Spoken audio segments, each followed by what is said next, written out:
Loneliness is feared because it is misunderstood. It is not punishment. It is not emptiness.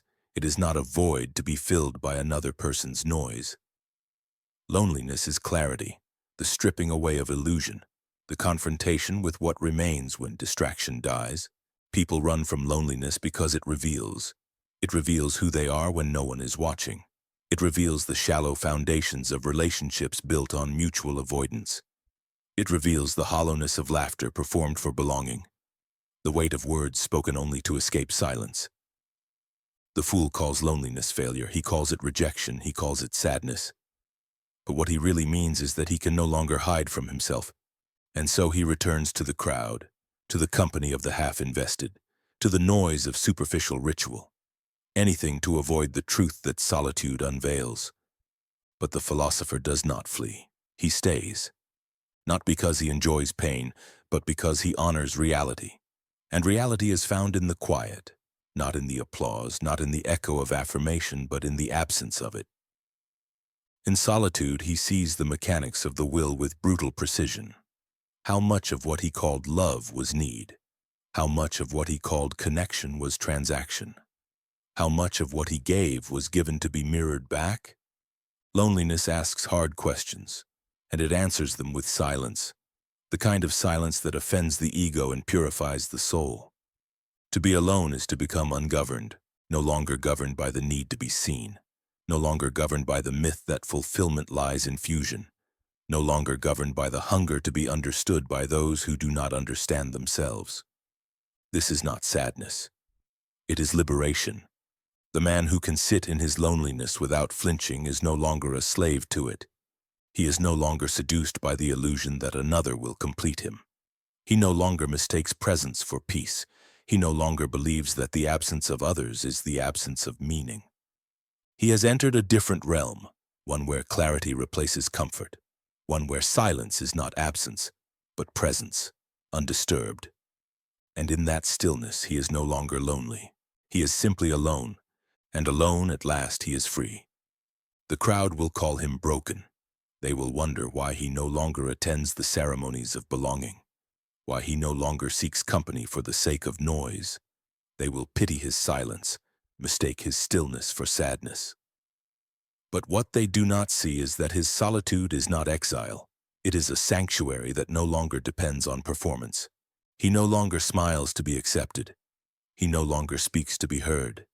He no longer pretends to agree just to be liked. Loneliness stripped away every false self he once wore in exchange for affection. And in the aftermath he found something unshakable, the truth of who he is without witnesses.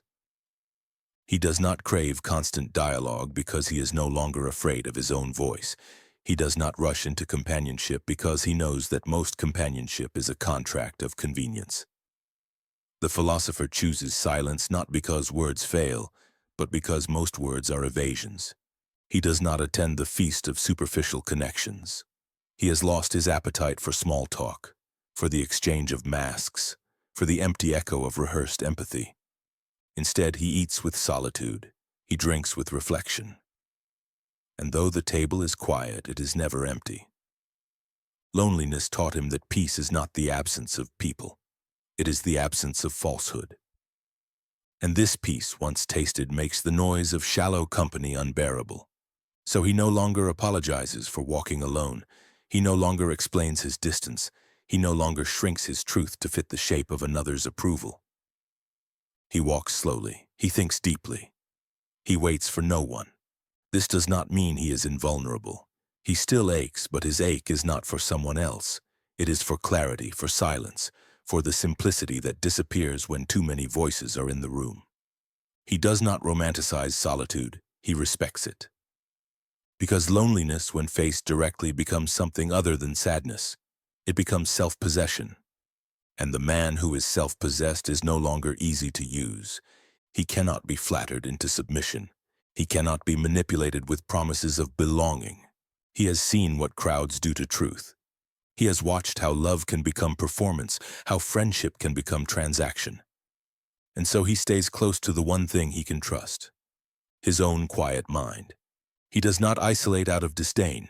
He isolates to preserve the clarity that only loneliness can reveal. He sees how the world panics at the idea of being alone, how people jump from partner to partner not out of love but fear, fear of their own thoughts, fear of the stillness that reveals how hollow their lives have become. They cling to noise, constant contact, endless plans, shallow conversations because the silence might speak too loudly. But he no longer fears the voice inside his solitude. He has made peace with it. He has listened to its harsh truths, and in them found something unshakable. He is not waiting to be chosen. He is not hoping to be saved. Because loneliness has taught him, the desire to be seen can blind you. It can make you betray yourself just to be acknowledged. It can make you stay where you should leave, beg where you should walk away, speak when you should be silent. But now he stays quiet, not as surrender, but as mastery. In his silence, he is not smaller, he is vast. He has reclaimed the space where others once projected their needs, their fantasies, their expectations. And in that reclaimed space, he plants clarity like a flag on untouched soil. He no longer asks, "Why am I alone?" He asks, "What must I protect that others keep trying to take from me?" Because that is what the world often does. It takes. It takes your time, your energy, your attention, and it rarely gives truth in return. So he guards his solitude like one guards sacred ground. He lets few enter. And when they do, it is because they too have learned to sit with silence. This is not elitism, it is discernment. He does not reject the world. He simply no longer lies to himself about what it offers. He has stopped confusing stimulation with joy, stopped mistaking belonging for meaning, stopped calling absence a wound. Loneliness, once feared, has become his discipline, and in it he has become untouchable, not because no one can reach him, but because no one can pull him out of himself. He is not waiting to be understood. He understands, and that is enough. He walks past cafes filled with laughter, hears voices echoing down the street, and feels no envy. Not because he despises connection, but because he knows how easily noise can substitute for meaning. He has sat at those tables before, nodding, smiling, performing, and each time he left emptier than before. Because he was not seen, he was consumed. The world teaches you to keep talking so that you never hear your own truth. But he has heard it. It spoke to him the moment he stopped chasing companionship out of fear. It whispered in the quiet evenings when no one came. It stood beside him when he stopped apologizing for needing space more than people. And what it said was simple. You were never broken for being alone. You were only broken when you denied it. Now he wears his solitude like armor, but not to keep people out, only to keep illusions from getting in. He can still connect, still care, still love, but he does so without need. He asks nothing of those around him but honesty. And when they cannot give it, he leaves. Not out of anger, but because his peace is no longer up for negotiation. He has given too much to gain this silence. He has buried too many selves trying to be what others needed. And now, finally, he is whole, not through love, not through validation, but through loneliness refined into clarity. That is what most people fear. Not loneliness, but the version of themselves they'll meet in it. But he does not fear that man. He has become him. And that becoming, though it cost everything, has given him back the only thing that matters. A self that is not borrowed, not bargained, not broken. Just real. And at last, free. He remembers the first time he was alone and didn't try to escape it. The first time he sat with the silence, let it wash over him and didn't panic. It was not peaceful at first. It was terrifying. The absence of distraction forced everything up from the depths. The regrets, the missed chances, the truths he had covered with other people's voices. But he stayed. And in staying, he discovered something no crowd could offer. Stillness without performance. He began to see that what the world calls loneliness is often just the beginning of truth. The beginning of healing not through others, but through insight. Not through comfort, but through confrontation. He confronted his past, the masks he wore, the identities he adopted to be loved, the lies he told himself just to feel needed, and each confrontation took something, but gave something greater. He lost his craving for attention, gained respect for his own company, lost his tolerance for shallow praise, gained reverence for silence, lost the ache to be seen, gained the vision to see clearly.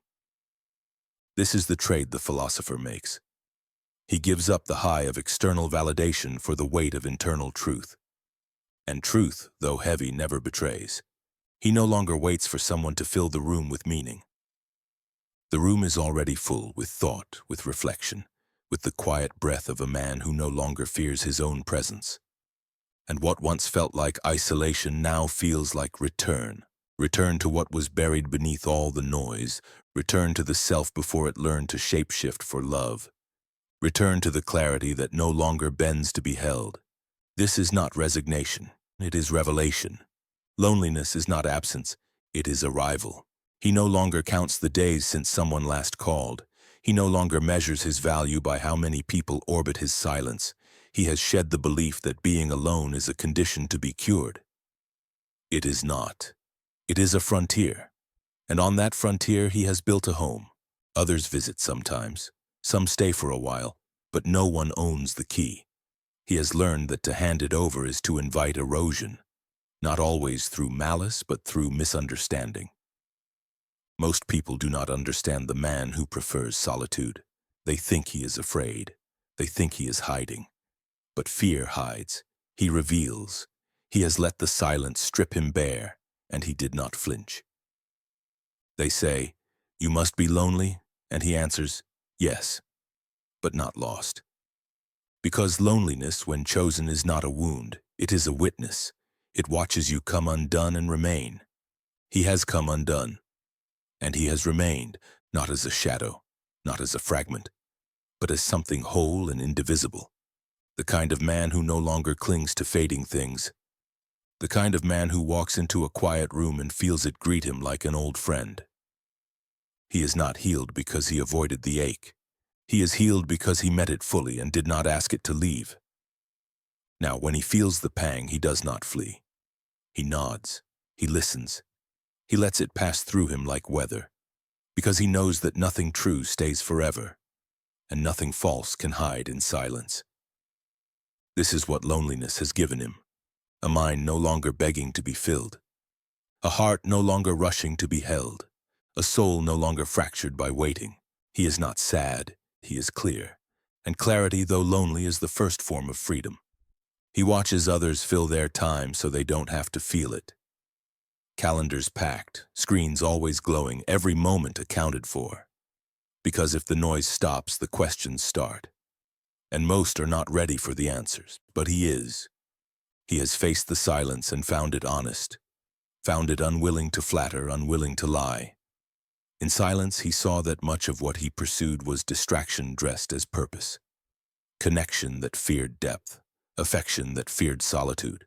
Now he no longer fears the empty room. He fears losing the version of himself he found in it. The man who no longer needs to be needed. The man who no longer bends for belonging. The man who no longer asks the world to make him whole. He is not above love.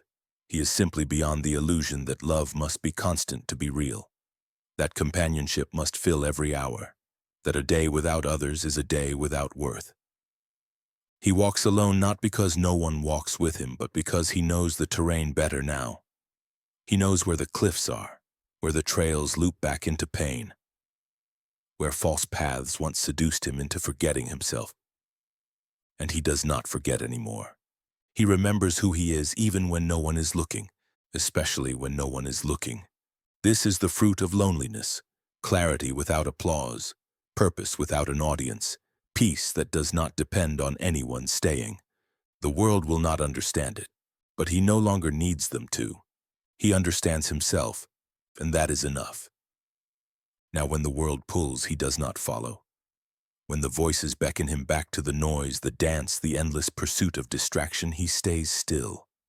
Not out of pride, not out of isolation, but because he knows what clarity costs, and he will not trade it for company that demands his self in return. He has stopped begging to be known. The need to be understood by others has fallen away like old skin, because he understands that most cannot meet you beyond the mask. Most do not want your truth. They want your agreement, your mirroring, your silence. But he has spent too long fighting to reclaim his voice, to lower it now for the comfort of others. He speaks only when the silence has nothing left to say. And even then he measures his words like a man who knows they are costly. Loneliness has made him deliberate. It has made him precise, and it has made him whole. And now he walks into the world not to find completion, but to live as a completed thing. To offer presence instead of pursuit, to offer stillness instead of spectacle, to offer himself entire, undivided, unashamed. This is not detachment, this is dignity, the dignity of a man who no longer trades authenticity for closeness, who no longer barters his inner world for momentary company, who no longer chases the echo of belonging when he has already arrived within. Let them say he is alone. He will nod, and he will smile. Because alone is where he found everything that matters.